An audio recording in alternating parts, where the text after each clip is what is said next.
Ladies and gentlemen, can I welcome you all this evening to this lecture from the Global Governance Institute at UCL. My name is Albert Wheel. It's my great pleasure to introduce David Newman, political geographer from Ben-Gurion University in Israel. Although David tells me actually he's really a London lad from just up the road in Stoke Newington.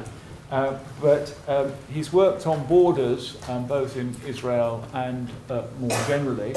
And we were just checking before the lecture, and I understand that this was a very prescient invitation to him, because although post-Brexit, it was pre-Trump, so we didn't quite realise how topical it would be.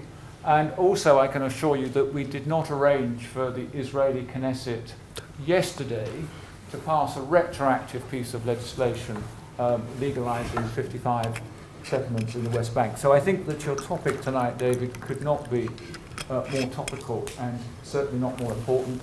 We're going to use the usual format, which is David's going to talk for about 35, 40 minutes, then we'll open it up to questions, but I will keep fairly firm control of when we close, which will be 7:15, although there will be an opportunity for you to talk to David individually afterwards. But David, we're very, very grateful to you for coming.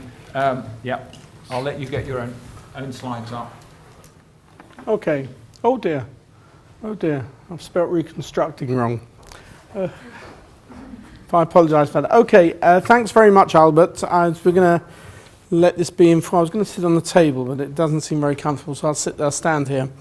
I usually like leaving that interesting piece of information to me, so that, they're all expecting this guy with a terrible Israeli accent. I say, well, I grew up down the road in Newington Green, right on the border between Islington and Hackney. Many of you know Newington Green? And three sides of it is Islington, one side is Hackney. And I'm actually writing a sabbatical book, which has got very little to do about geopolitics, called Growing Up on the 73 Bus.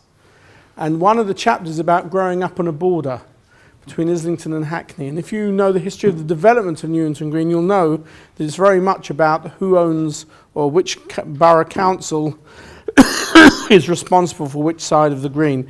I'll have to apologise, I've had the flu last few days, just about got through it, but I may be a bit coughy during the presentation. I'm not here to talk about borders in Israel. I have worked a lot on that. I actually live 3 kilometres south of the West Bank when I live in Israel. I'm here back in London on sabbatical for this year and next year.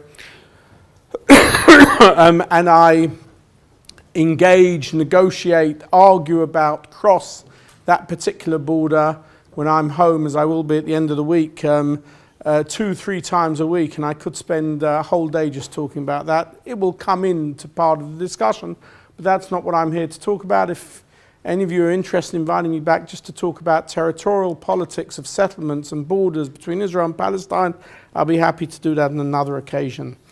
What I want to do is to really look at the work I've been doing as someone who works in the field of geopolitics.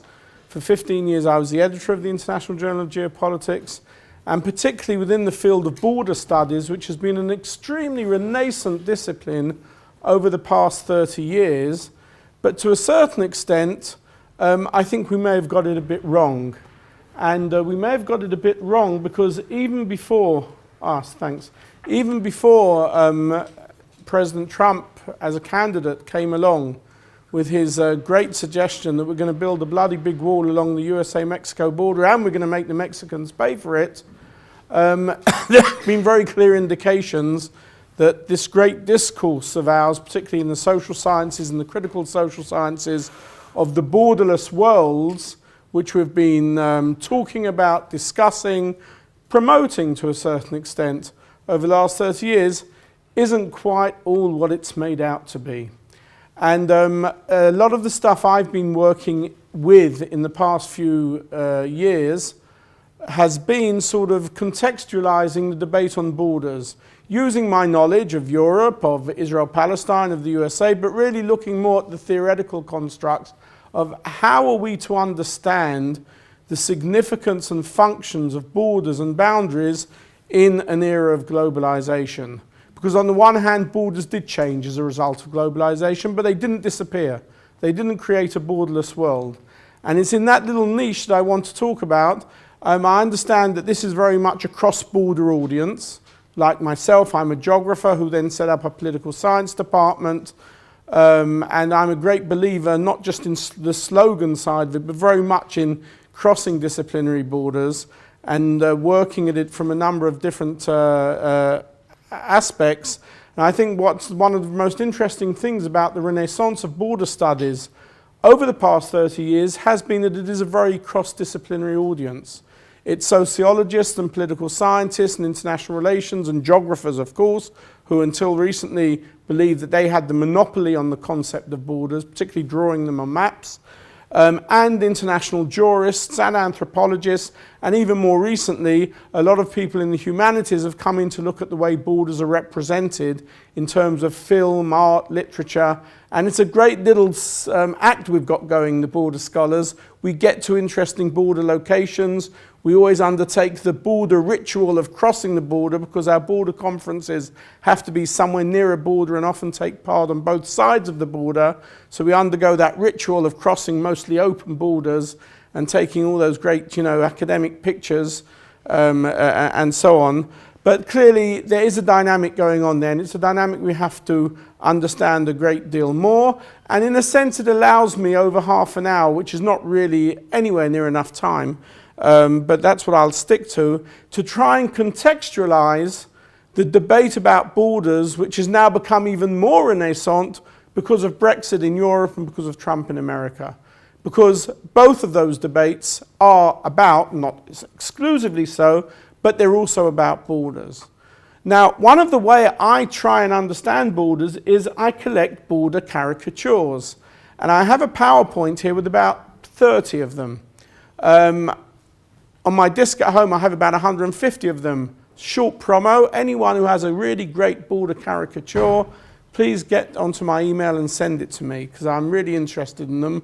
I think generally caricatures tell us a lot about political realities. Humor tells us a lot about the way people think about politics, and certainly when you can draw the stuff, borders, maps and so on, and then caricaturize them, it tells us a lot about what people really understand or think about borders, not just what we pontificate about, amongst the critical social theorists and so on. Of the many, and what I'm going to do here, I can't go through all the 30, I'm only going to show 3 or 4, but every few seconds I'm going to just click on, and those of you who are bored with what I'm saying or who want to see a different side of borders can look at the caricatures as they come up. So I know that if you suddenly smile, it's not because I've made a good joke, it's because one of the caricatures, which aren't mine, is very good. But of all the caricatures I have about borders, the one I nearly always open up a discussion on is, in a sense, the simplest one, the one that you see here. The one that you see here, which is, for many people, may speak for itself. What you have here is you have a small desert island, a few square meters. You have 2 people there and a fence in the middle. And I often say in an introductory class to political geography or border studies or a seminar, write me an essay about this caricature. Or tell me what it tells you about borders. And it can tell you just about anything and everything about borders. On the one hand, it can tell you, well, look, this is so indicative of the way we think about space and territory. What you can see is they've hardly got room to stand here. And what's the first thing they've done? They've built a fence. In other words, that is the... I dared not to use this term, in the sense the genetical nature of the way we're built. There's some sort of gene which says we have to mark out our territory, build our fence, especially if we're European more than North American, but even so, that's what it's all about. We mark out our territory and we don't want anyone intervening into our space that belongs to us. On the other hand, someone comes along and says exactly the opposite. And they say, oh no, what you have here is you have a very small piece of territory, obviously 2 people who didn't like each other so much they built a fence between them, and here they are, they're at the beginning of the peace process stage, they're reaching out to each other, they're talking to each other across the fence, they're smiling at each other, and if we were to come back and see that picture in a year's time, there would no longer be a fence there. And then I say to students, between those 2 polarities of understanding this caricature, give me some other explanations. And I don't have the time here, but I'd be interested in you emailing me and telling me. Of course, there's the gender component here.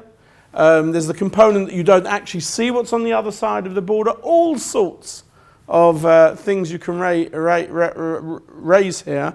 But the point I want to make is that today we're in a world where there are two parallel discourses about borders. One of them is the idea which, in a sense, has given birth to the renaissance of border studies, and that is a discourse which was going around in the 80s and the early 90s, that here we are, globalization, cyber technology, internet, the world is at peace, the Berlin Wall has fallen, the European Union is expanding and in the internal borders, historical contingency, political contingency, structural change in technology. And a lot of the discourse of the 80s and the early 90s was we are moving into an era where borders are not just opening up, they are disappearing. We are coming into what is called the era of the borderless world. And that was a great slogan which went around in the 80s, and that's what actually gave birth to a renaissance in the study of borders, where many of us who had defined ourselves as political geographers or people who work on territorial politics and geopolitics said, hey, wait a minute, the physical dimensions of borders may be disappearing, the fences and the walls, oh yes, we're going to talk about them coming back in a minute, but they may have been disappearing at that time, particularly as epitomized in the Berlin Wall more than anything else. But borders are there. We don't necessarily have to see them. They don't have to be visible. But they are so many more things than simply fences and walls. They define our identity, our belonging, and I'll show you what I mean by that in a minute. So we have to sort of not dismiss borders, but try and re-understand their significances and their functions.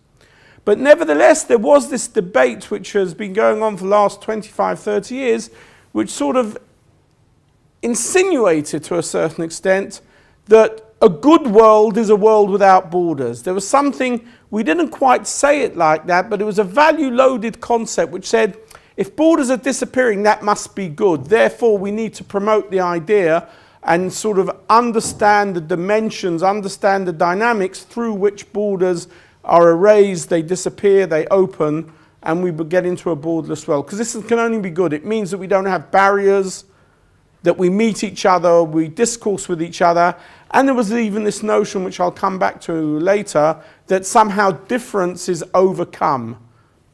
So there was the borderless world discourse. From about 9/11 onwards, we get a completely different discourse coming back in, and that is to say there's a threat coming in from the outside, and it's all because of the open borders, and we have to close them down again. And we have, as President Trump will tell you, everyone coming, well, not everyone coming in, but many people coming in for him pose a threat. Therefore, we have to recreate the borders. Brexit, in a sense, is recreating borders because of the fear of migration and all those terrible people who take our jobs. And Trump is recreating the border, or the Israeli separation security barrier fence, recreating the border to prevent those terrible people coming in and planting bombs on our buses and in our World Trade Center and so on. What has happened with Trump and Brexit in the past year has just been, in a sense, a climax of a new discourse which has been emerging over a period of 10 years already, which says we have to reconstruct the borders. And that's become very hard for many of us border scholars really to sort of come to grips with, because, as I say, I think there was a value-loaded dimension of this idea of borderless world discourses. Let's re-understand borders. Let's understand that their significances, their functions have changed, but they still have important functions, but their functions have changed. They certainly are not the old classic type of borders where we used to build fences and walls as a means of physically preventing people from coming in. And it's true to say that even today, where many countries are reconstructing their borders, Even so, globalization is still around. It doesn't disappear. It doesn't mean to say that because you want to reconstruct borders, therefore there's no impact of globalization. Of course there is. Cyberspace is there, and it goes beyond borders, beyond the physical borders. It disseminates information for good and for bad, depending on how we use it, of course.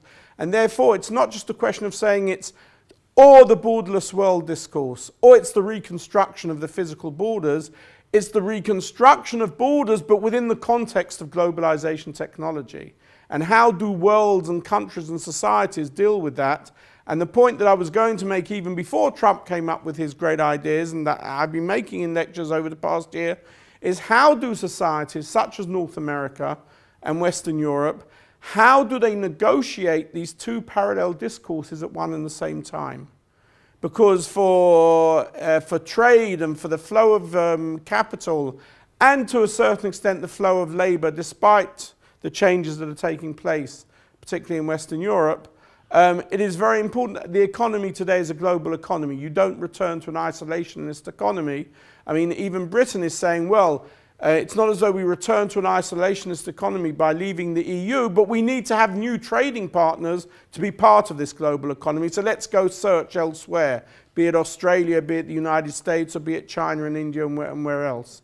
So the big question about borders is today, how do societies and countries deal with the notion that we live in a world of globalization, of global economies and of global dissemination of information, where the traditional function of boundaries and borders are no longer relevant, and yet at the same time you want to reconstruct borders because of the real or the perceived or the socially constructed threat that you see from people or taking our jobs or planting terrorist bombs within our midst. And that's where we are to a certain extent at this, within this area, and that's actually the sort of theoretical argument I want to talk about without coming to any significant conclusions, because of course there are no hard, fast, black and white conclusions to say about that. We can, of course, think of borders in the most local of contexts. Does anyone know where that picture is taken? A Northern Ireland. Well, like I said, I grew up on the Islington Hackney border. That's actually just on the Westminster Camden border in the middle of Regent's Park, 5 minutes walk away.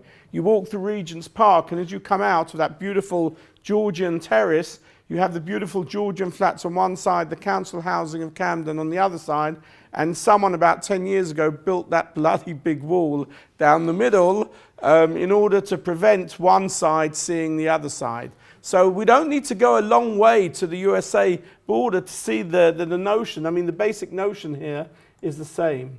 I'm not going to go through all that because we simply don't have time. But the point, this is where I want to get to, but looking at notions of borders, we can therefore say that borders are in one sense very simple. They are simple in the sense that I showed that wall in Camden, or you may have very quickly gone through a caricature with two people putting a wire fence down the middle of their bed and trying to work out what they'd done to annoy the person sleeping in the other half of the bed. The securitization discourse is the simplicity of borders. It's a simplicity in the sense that it says a border is there to prevent movement, to prevent entry, to exclude.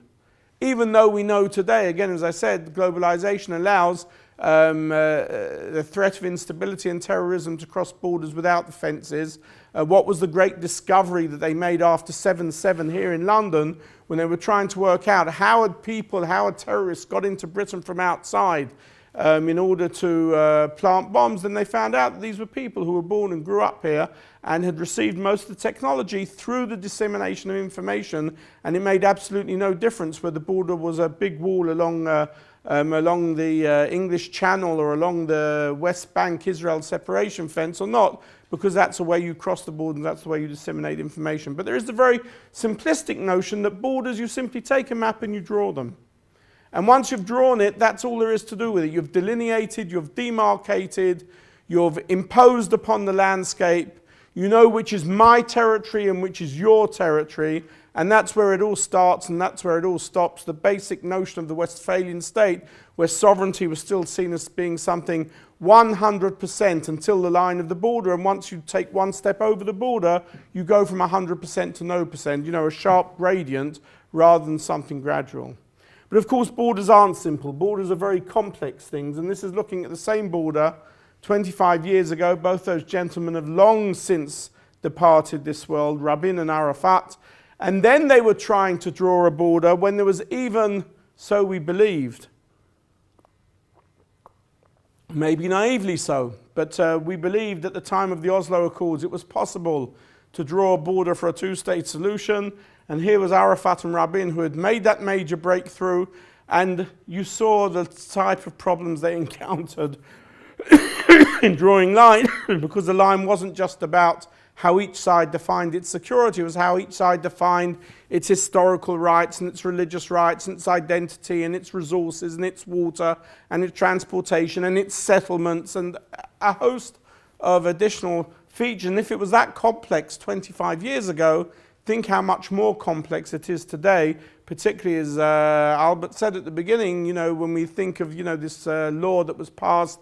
I think at the moment the Israeli government and the American government are trying to compete with each other to see who can pass the most radical laws, which is going to arouse international opinion against them. But if it was complex 25 years ago, it's even more complex today. And I say, as a person who's been very involved in Track 2 negotiations over 25 years, and as a great believer in the two-state solution, as the best of all the evil, of all the worst solutions, and has been involved in cartography, boundary drawing technology, I'm not sure that today, you know, even with all the best intention in the world, it's possible to draw that border anymore. In other words, I'm not a one-state person from an ideological perspective. There are people from an ideological perspective, both on the far right and the far left, for completely different reasons, who oppose two-state solutionism. I've never been in that. I've always been more of a pragmatist, saying, you know, we've got to go towards two states because it's the only reasonable way of dividing and separating and sharing power and territory. But geographical realities on the ground have reached a situation where I'm not sure that you can do it anymore.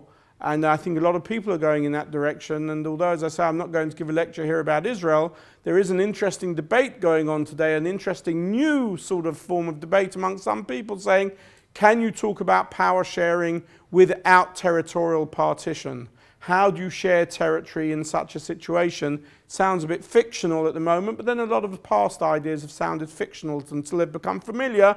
The problem is, until they become familiar and acceptable, it's too late, time has passed.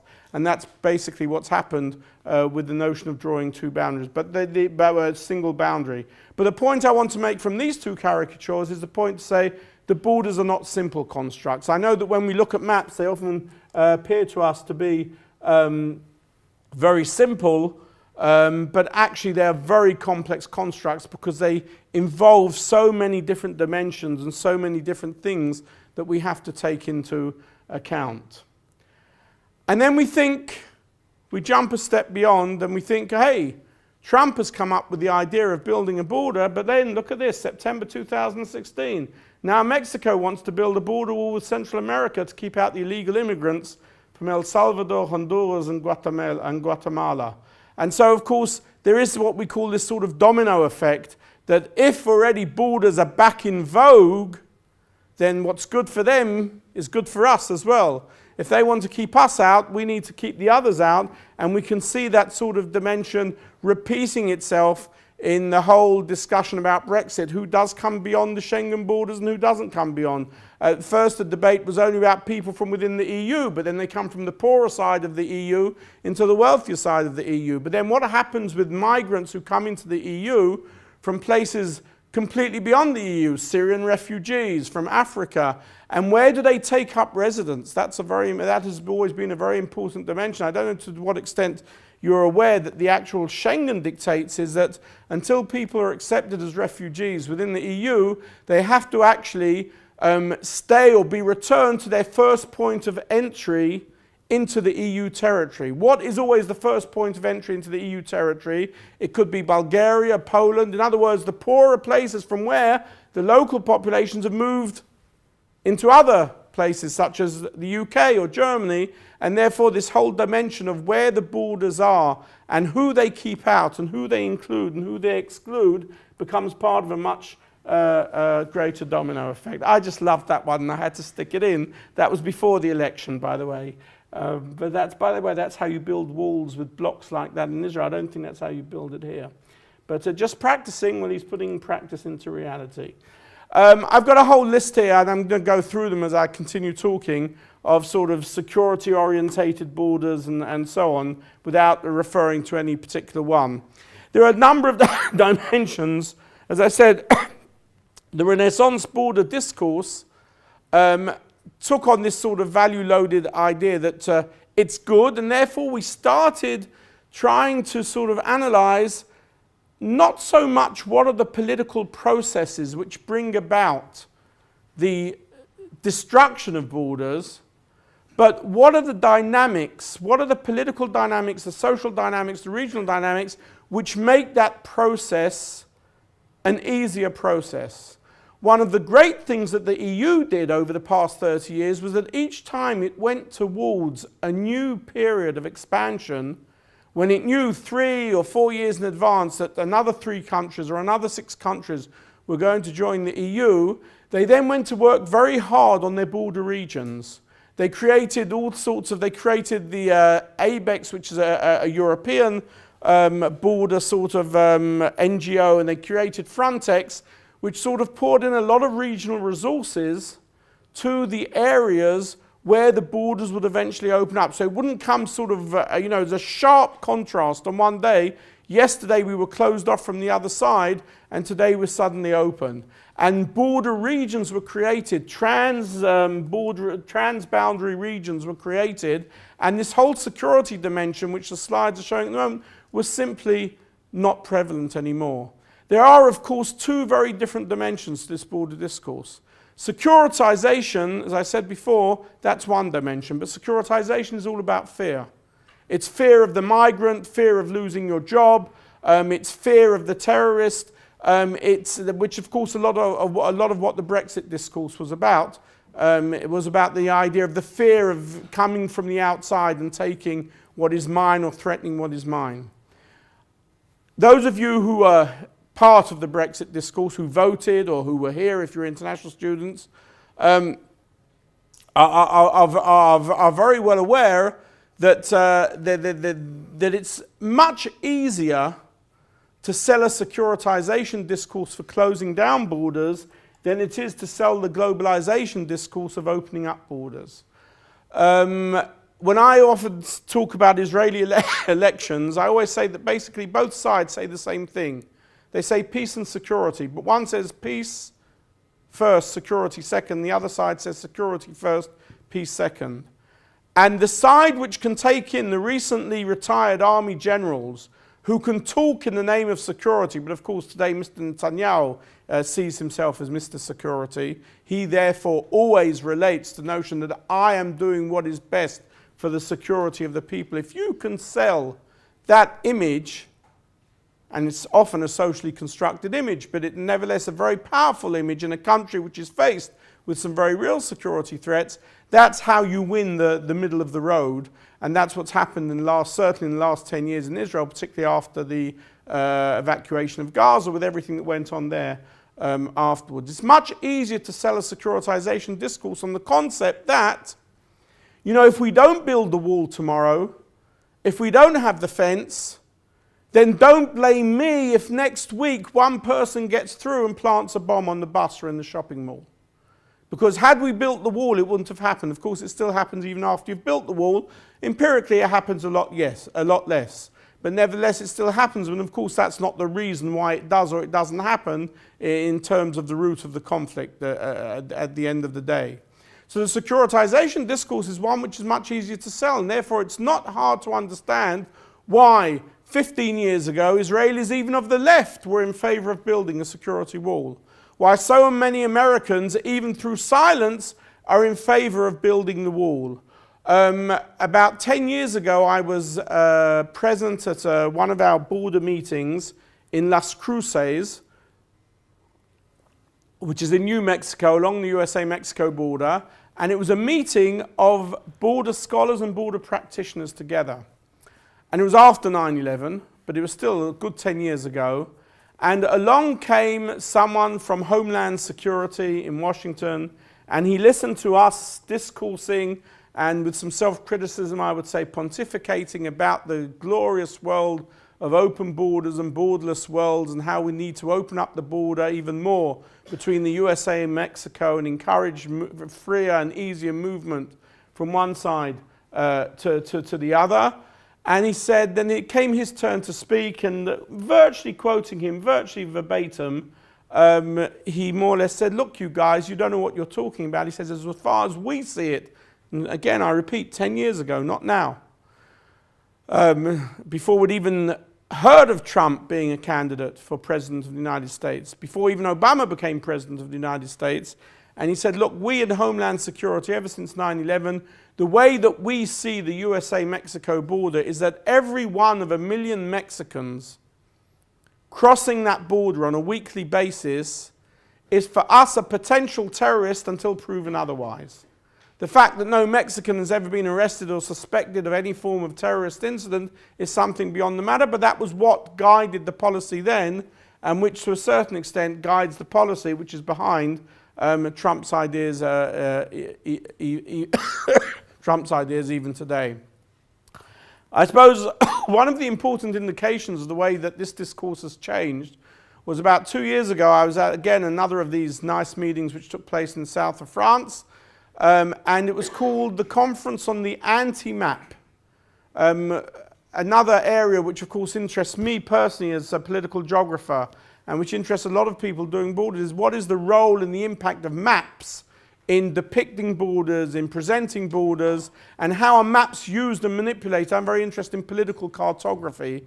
I think it's a fascinating topic. Any of you, I don't know, has the exhibition at the British Library finished? But if not, I suggest you go and see the fantastic exhibition they have right now on the history of cartography, the political history of cartography in the 20th century. It's a great exhibition. But coming back to the way that we look at it, we were engaged in this sort of repetitive discourse about the opening of borders, and we came away from that meeting 2 years ago, 1.5 years ago, and we said, hey, there's been a change in the way that we're thinking about borders at this particular meeting. Because there were a lot of people who were then involved in research, or are now involved in research, on looking at what are the ways that we do surveillance technology along borders. In other words, that was a very clear indication of the fact that borders are back in vogue. And of course, today we're using globalization technology. We don't necessarily physically patrol the borders. The USA-Mexico border, with or without a wall, has every few kilometers, I think it's 10 kilometers, don't quote me on that, has sort of infrared surveillance technology, which reports back to a computer in a single room in Washington. And when movement or suspicious movement is indicated, in real time, you can then get the message back to the local, whatever it is, home guard or border police, and they're out there like a shot. Again, because it's Arizona and Texas, they don't often get it, and often it's the movement of animals and not necessarily the movement of people. But even so, the whole way that we do the technology today, and I'm not saying it's a good or a bad thing, I'm just in a sense reporting on what is going on today, is very indicative of the way that borders are very much back in vogue. Another point I want to make about borders is also that moving beyond the securitization dimension, which is what it's all about today, economic security or conceptions of economic security, conceptions of physical security. Of course, as I said at the beginning, borders show us many other dimensions. Borders show us many other dimensions as well. And one of them is the fact that I think we've been a bit naive in thinking, the border scholars, that somehow borders not only does away with barriers, but it does away with difference. The idea that, I live in one piece of territory and beyond the wall or on the other side of the fence is someone who has a different language, different eating habits, dresses differently, has a different culture, and somehow that opening of borders does away with it.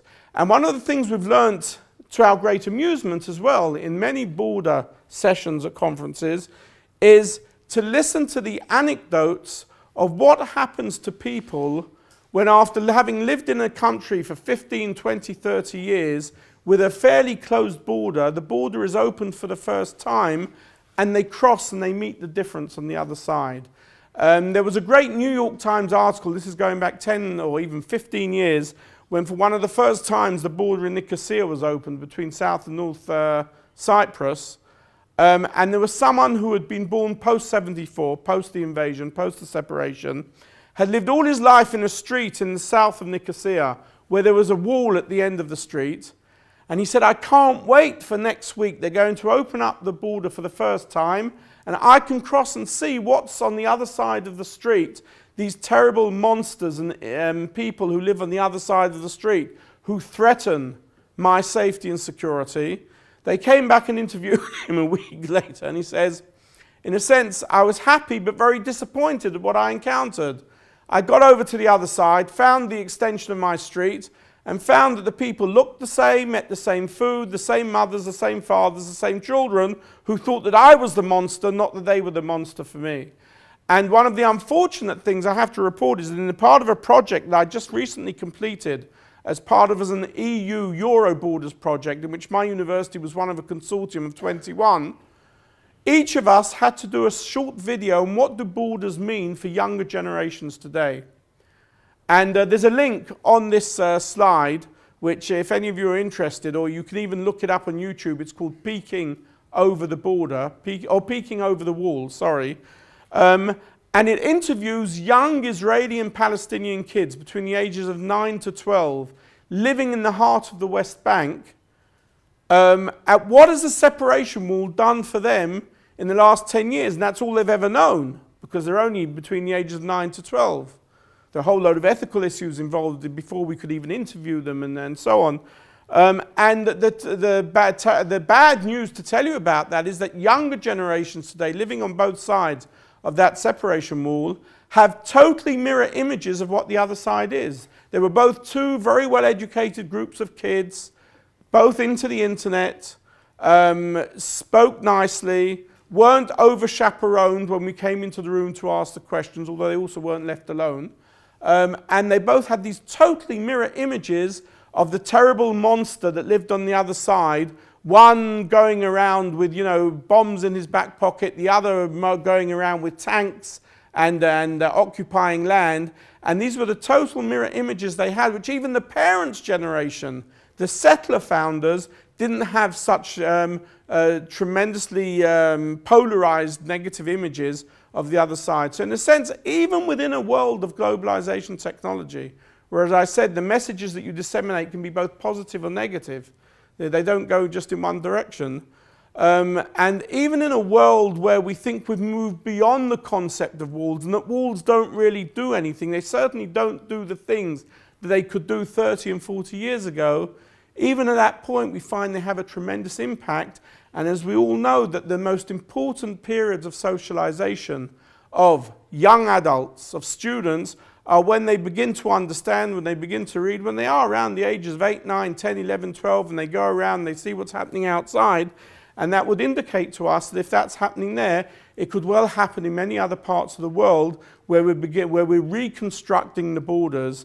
And what we need to be able to do, and this is more of a political than a professional statement, is we need to refine that balance. We have to understand that maybe we were a bit naive at thinking the borders would totally disappear, even in eras of peace.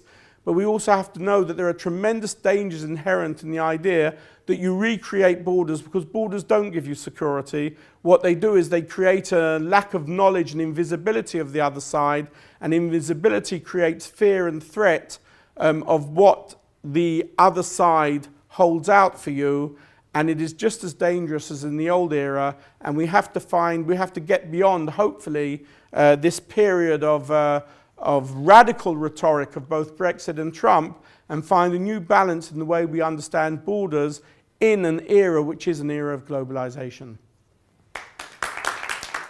There's no question when we talk about borders, no question that Africa, even more than Latin America, but Latin America 100, 200 years before, these were all areas which were subject to the superimposition of borders by the European powers, colonialism, imperialism, and so on. And we still, to this day, don't understand, particularly with respect to Africa, we always say, well, you know, tribal notions of territory, or even Bedouin notions of territory in the Middle East, were different to the sort of territorial ideas of fixation that the European Westphalian state had. But we really don't understand enough about what those notions of territory were. But the point I would make about African borders particularly is that, hey, you know what, 100 years or 70 years after Europe had come and imposed and superimposed the notion of the territorial state on Africa and drawn borders, and there have been numerous genocides and civil wars, and millions have been killed in the name of these borders, and maybe just, who knows, you know, 70, 80 years after it was done, they're coming to terms for the first time with borders.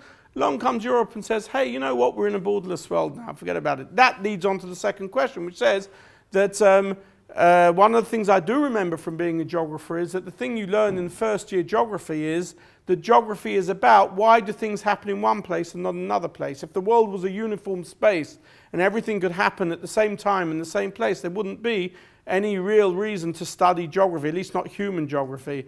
And the question is, why in one place are we imposing borders and other places taking them down? So I think that borders, it's never a uniform construct, but you're absolutely right in the sense that the discourse I've been giving has been the Western discourse of borders, and there are many other discourses of borders. With respect to Israel-Palestine, yes, I mean, Israel has potentially 5 boundaries. Only 2 of them are internationally recognised, and only those have been in the last 30 years, with Egypt as a result of Camp David, parts of the border with Jordan, but not including the part of the West Bank as a peace agreement, Lebanon, Syria, future Palestinian state. It's all to do with armistice lines. One of the most interesting statements I found in one of the autobiographies of Abba Eban, Israel's great diplomat and a great peacenik, as he was, one of the 2 or 3 public people who said after 67, within a few days, let's get the hell out of these territories because this is going to be an Achilles heel for us. And of course he was mocked as being too soft, etc. He wrote that in the early 50s, when he was a young ambassador to both the United Nations and the United States, guy in his 30s was sent out to set up legation for both. He wrote back to Ben-Gurion, who was then the all-powerful person in the new state of Israel, saying, look, what happened in 47, 48, 49 happened. We didn't expect it to happen that way, it happened that way. This is where the borders of Israel are now. Let's go and sue for peace with the Arab neighbours and make these borders, these armistice lines, into permanent borders. And according to what he wrote in his autobiography, Ben-Gurion wrote back to him and said, no. He says, because flexible borders are better at the moment than permanent borders. Who knows what's going to happen 5 or 10 years? Well, 1967 was 15 years down the road. I think that's a very incisive statement. He may have only written it with retrospect, but it was a very interesting concept, the notion that armistice lines, with all the international criticism of Israel, think how much more it would have been had there been permanent borders. No, I was making exactly the opposite point. I was making the point to say that information does move regardless of whether you have walls or not, but nevertheless, walls still have an impact.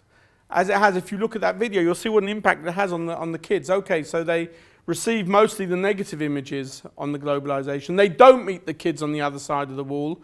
Therefore, the information they receive is only very unidirectional. And maybe if they were out on the street, then even if they weren't particularly liking each other, maybe they would be kicking a ball around the street together, which is a different way of getting to know someone and their image than simply learning it through the negative or the positive images that you get anyway through globalization. And remember that both Israeli and Palestinian kids are highly educated.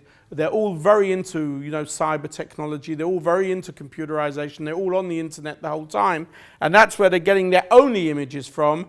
And that's where they're selecting what images to choose and not to choose because they don't physically meet the other side. So it's two-dimensional. It's not just getting your information just here or just there. But you do raise the point, which I never got round to sort of developing more strongly, and that is to say that in a lot of the work that's been done, this anecdotal information about what happens when you cross the border for the first time, the idea that in a sense it does away with difference. On the contrary, what it does, it doesn't do away with difference, it recognizes and it celebrates difference. What happened in a lot of cases, let's say, of the EU countries as they came to opening their borders was, so regional areas, tourist areas or commerce areas were created on both sides of the boundaries, and at the weekend people would drive to the other side and they'd come back and they'd tell stories about the Germans crossing into France, say, oh, we had a much better meal in the French village. And there's a whole documentary about that particular topic, about cuisine across borders. Or saying, well, we cross once a week because petrol or gas on the other side or shopping on the other side is still cheaper. I was just a few months ago at a little border research centre in south of Denmark, and I was surprised that even to this day on weekends people cross, the few kilometres into Germany where there's no border as such to see, and yet it's very clearly a border because the supermarkets on the German side are still much cheaper than on the Danish side. So, in a sense, they still have their impact, not because there are or there aren't walls, but they still have an impact. But you can turn the notion of difference into something positive and to celebrate difference rather than as something which you don't know about and is therefore threatening. Just prior to the fall of the Soviet Union,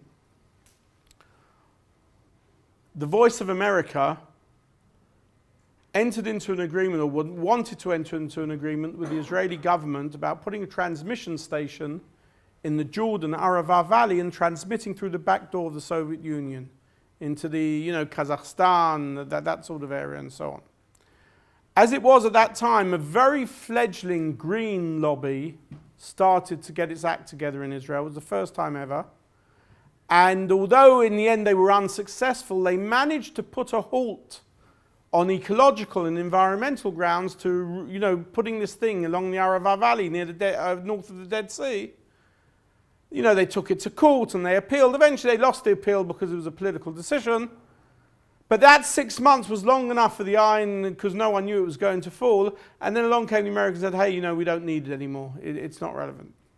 That is how globalization impacted, even at an early stage, movement to borders. Yes, there are still countries today. I'm sure many of you have traveled to China, and you know that you can't get Google, there are all sorts of obstacles to using Google on the internet. You can still block out some things, but it's increasingly difficult. In other words, you can build the biggest wall you want between the USA and Mexico and between Israel and the West Bank and between I don't know where, and I can sit on one side and you can sit on the other side, and we can communicate and we can get information from a third place in the world, and no amount of fences and borders and border guards is going to stop us. And as I say, there are certain stops still, and even those we're gradually getting around fairly easily. So globalization does impact, and that's what I said at the beginning. We have to understand that, yes, there is a whole move towards the reconstruction of borders today because of securitization discourses, but they're taking place within a world where globalization and cyber technology and the flow of economic capital happen. It's not as though you're saying, okay, we're moving back to where we were 50 years ago or 40 years ago and pushing globalization out the window. It doesn't work that way. So you have to negotiate the two together. That's the point I want to make. And we're all part of the globalized world. We don't even realize it. It's part of the way we read and live today. So we're not even conscious of the idea that, 30, 40 years ago, borders really stopped us knowing about what was going on inside a place like the Soviet Union. I think one of the terrible things about what happens in Syria today, and I compare it to all the discourses that went on about the Holocaust, is that, one of the arguments about the Holocaust, there are different historical opinions as to whether this was correct or not, was to say, well, we didn't really know what was going on there. Why didn't we bomb the tracks? Because we didn't know. And there's a dispute between historians whether that's right or wrong. No one can say that about Syria today, because the moment a terrible thing happens, it's out there on an SMS or a WhatsApp or so on.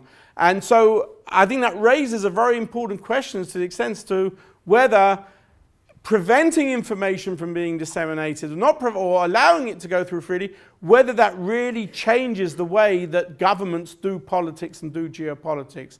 Because you certainly can't come along with that argument today, because globalization is out there, technology is there, and we have free flow of information and images of what's happening everywhere. The only point I'd say, look, I mean, governments, we're in the, on the one hand, we're in a world where we're much more conscious and are able to protest more about what government does and what it collects. But actually, governments collect much more data today than they ever did in the past because technology exists for them to do so. And they use that at the location of the border. And by the location of the border, I don't mean the fence or the wall. That's why fences and walls become relevant. Where is the USA border today? It's when you check in your bags at Heathrow Airport or wherever. Airports today, the real border, and don't allow you to get on the plane so that you don't encounter the border when you get into New York, which even then isn't in the border itself. And if you're a powerful state, you can do that. There are 3 places in the world today, actually, where you can even go through the border checks before you even get on the plane. 2 are in Canada and 1 is in Dublin, as I found out when I flew from Dublin to New York just a year ago. So the more powerful you are and the more influence you have, you can shift your actual border to some place completely thousands of miles away from the country, and because of all the big data you've collected, you know everything you want to know. All these new ESTA forms, which I suppose people like you use, like I do, if you're going into the USA with a British passport, or Canada now as an ETA form, you fill in all these things up front. They have all the data you want, and I mean, as I say, that's coming back to your question. That's how globalization works, and we can't sort of be naive and say, oh, well, let's do away with that aspect of globalization. It's a question of how you use it and who has the power to use it. In terms of futuristic borders, actually, I'm working on a project today which is a very real border project, not so much about Europe. What's going to happen to the borders in the Middle East if and when the current conflict is done away with? We've been saying, oh, Sykes-Picot has finally fallen apart. We always knew that Sykes-Picot, which was a concept, it wasn't a specific drawing of the lines, it was a concept which afterwards they drew the lines accordingly, has fallen apart. What's going to happen? Are we going to automatically go back to the borders of Iraq, Syria, Turkey, which existed 5-6 years ago? Sure, the international community would like that, but it's not going to happen, is it? Because are they going to sell the Kurds down the line again like they did 100 years ago and 50 years ago? It's unlikely, particularly in respect of northern Iraq. So are there going to be new borders, and what is going to be the territorial and political status of those regions? And who are going to make those decisions? 100 years ago, it was the Europeans, it was the League of Nations that made them. Today, it's going to be with much more the involvement of the local powers themselves, whoever emerge victorious from all the bloodshed which is going on at the moment. So there's a lot of uncertainty about that, despite the fact that we know that these were very artificial borders which were constructed 100 years ago, and not just there, but in many other places in the world. What's going to happen in Europe, I don't know. I find it, I mean, this is a very personal comment which you may agree or disagree with.